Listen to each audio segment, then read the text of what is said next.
Hi guys! Good morning, good afternoon, good evening. So ito nga, I'm here, I'm back. This is RJYC Vlog. Thank you so much for your support and for watching. So ito, i-discuss na naman natin yung kalokohan nitong bangag admin. Nakita nyo ba yung kanilang ginawa nitong kahapon ba yun? Yung kanilang pagpag napakain sa taong bayan na mga tira-tira daw sa iba't ibang restaurant.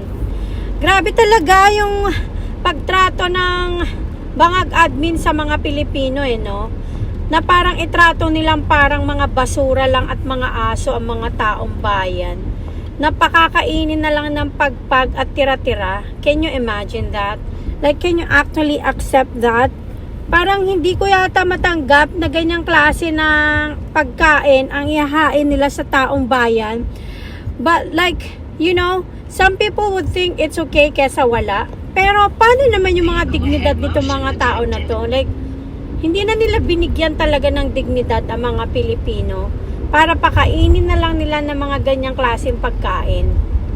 Na kahit na pagpag na at tira-tira okay lang. Kasi libre. Ano bang klaseng mga tao itong nasa bangag admin ngayon?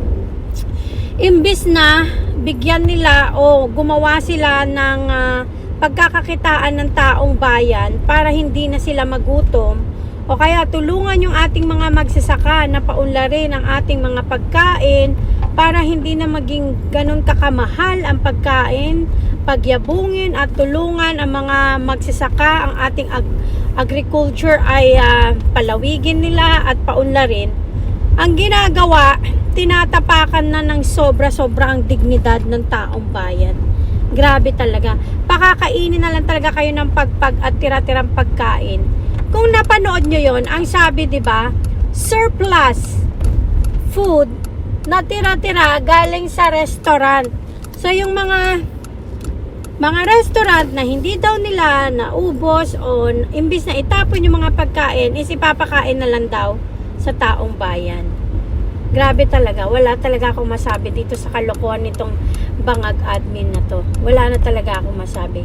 As in, I cannot find word for this kind of people and administration. I can't believe.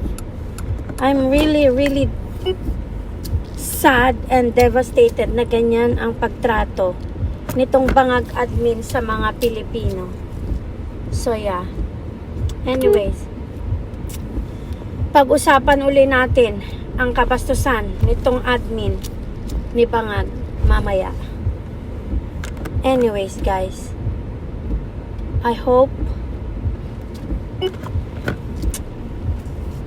ma-discuss natin na maayos yung ganyang sistema ng bangag admin. I'll talk to you later guys. Bye-bye. Thank you.